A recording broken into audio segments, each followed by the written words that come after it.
I know you all probably thought that I was Professor X, but my name is Gailina, and I do have a powerful mind, and so do you. Imagine you're a camper at a camp, obviously, and they tell you they're going to do an experiment, and you are the chosen participant. They say they're going to take a penny, stick the penny into the fire, and blindfold you, and then put the penny to your skin. So they take the penny, you clearly see them stick the penny into the fire, and then they blindfold you. Unbeknownst to you, they take a regular penny and they put that penny to your skin. But you, believing that the penny is hot, fresh from the flames, flinch because you felt it. It burned you. So they remove the blindfold and they reveal to you, no, actually, that was a regular penny that we put to your skin. Fascinating. Fascinating how although it was a regular penny, you felt the pain as if it was the penny from the fire. So then they remove the blindfold, and that is the power of the mind. What you think to be true is how your body will respond. So you look down, bamboozled, but you notice there's no mark on your skin. You go to sleep, and the next day you wake up, and there's a coin-shaped blister where there was previously no mark. This may sound fantastical, but this isn't just a made-up story. That is a real story that was told. That was a real story that took place at a Boy Scout camp. This is the power of the mind. Although the hot penny never touched his skin, his body had a reaction to the fear that he felt about the penny burning him. This story was told by a PhD psych student studying the nervous system named Diane, who stated that the power that we hold in our belief system literally changes the physiological responses that we have. This is me in middle school. Yeah, I was a little emo, but one day I said, I think I want to make a change. No, I know I want to make a change. You see how I took that think part out? That's part of it. So I worked and researched, left high school, came to UCO, finally had access to a gym. I said, no freshman 15 for me. What I look like gaining a freshman 15 when I can go to the gym and get lean, you know what I mean? I fell in love with fitness, bodybuilding, and nutrition. I started training for my first bodybuilding show my sophomore year in college. You're probably like, dang, you did all of that just to be sitting on stage today looking like Stephen Hawking? Yeah, but just keep listening. It gets good. This was my car wreck. I was paralyzed on January 12th, 2020, from the chest down, and my car is the car on top. It took them 2 hours to get me out of that. I broke my neck in 2 places, 2 fingers, my shoulder, collarbone, ribs, sternum, lower spine, fractured my skull, and had a lung collapse. I went through 5 hours of surgery and woke up 5 days later. Amazing how I'm even sitting on stage right now.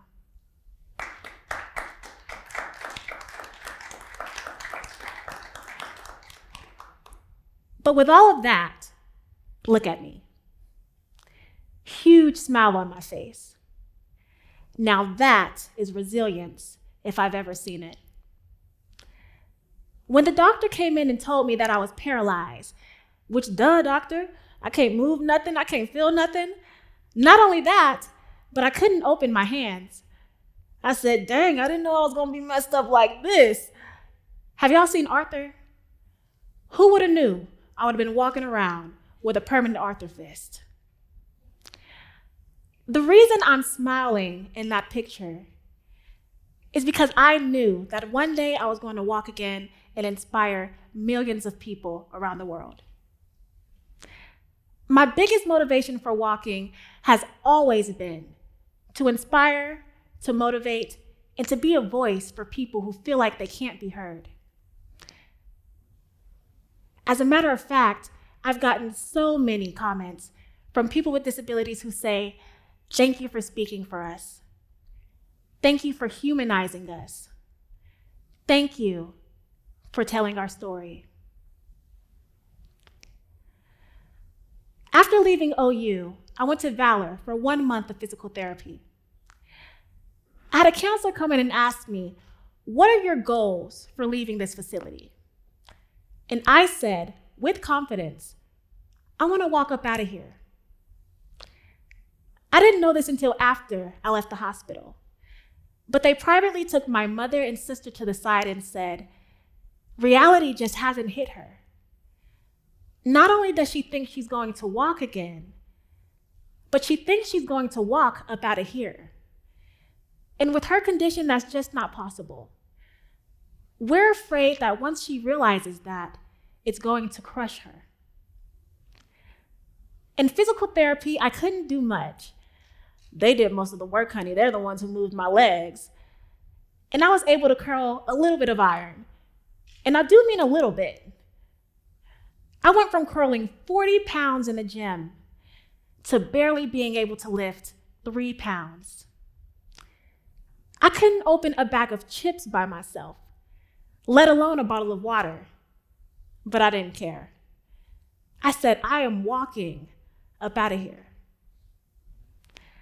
Now, I'm sure you guys can probably tell by now that I, in fact, did not walk up out of there.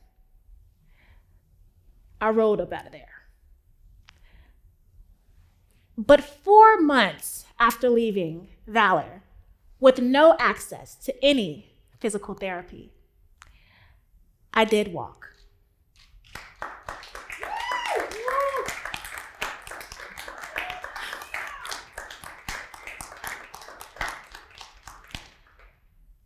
In an article written by Arun Singh Rathore, he stated that it is a common misconception to treat the mind and the body as two separate entities. In reality, they share a powerful and intricate connection. You see, your thoughts, beliefs, and emotions have tangible influence over your physical health.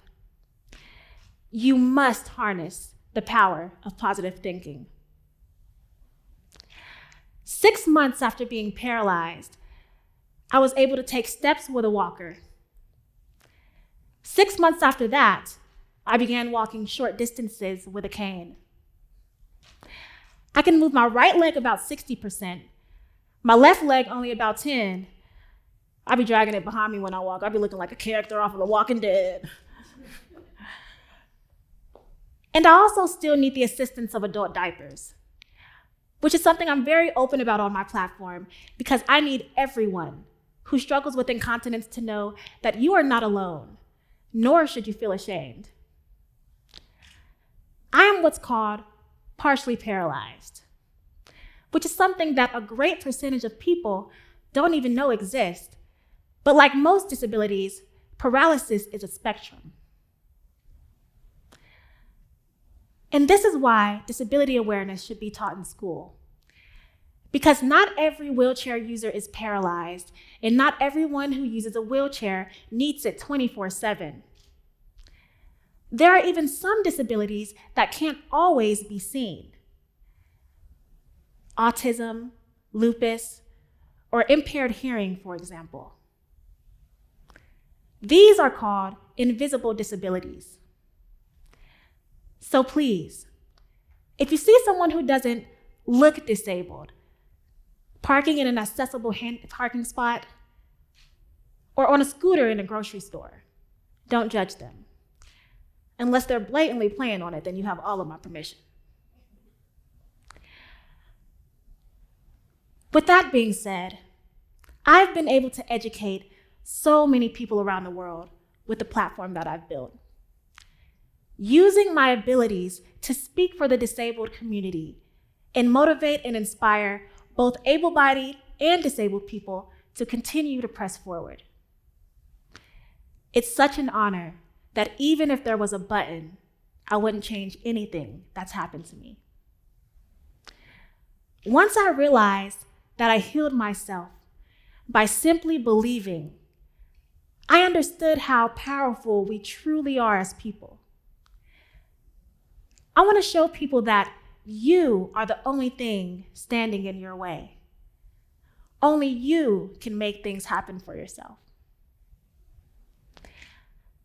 John E. Fetzer stated that the key to humanity's future lies within the productive linkage of the mind, body, and spirit. Society seems to look for quick fixes, an attempt to improve behavior without improving thought.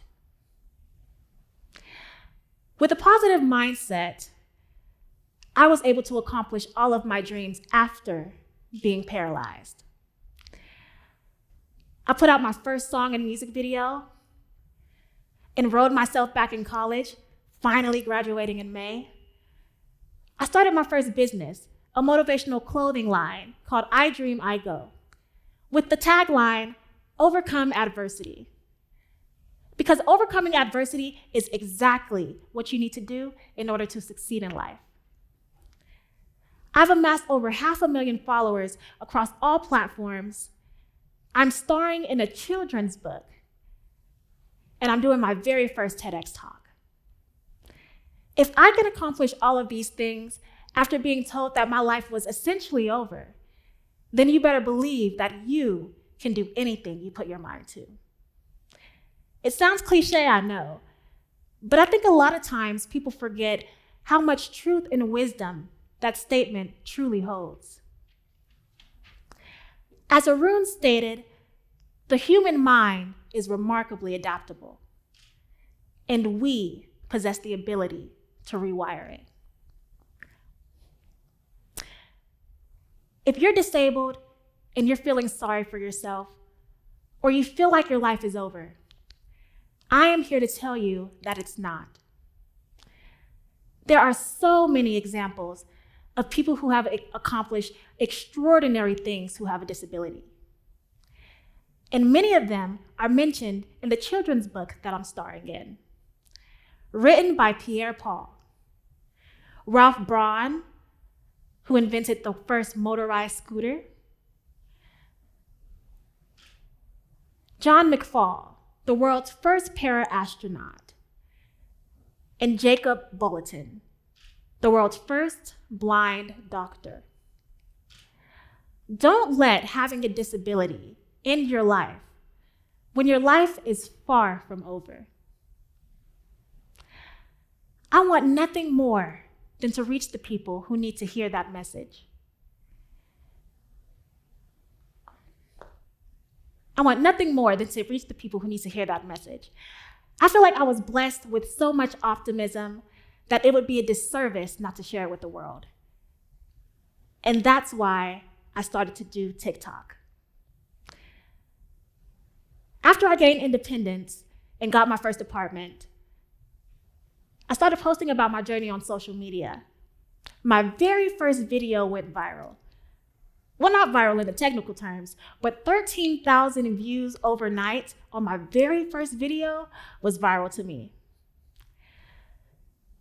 And now, 2 years later, I've reached millions of people and changed thousands of lives.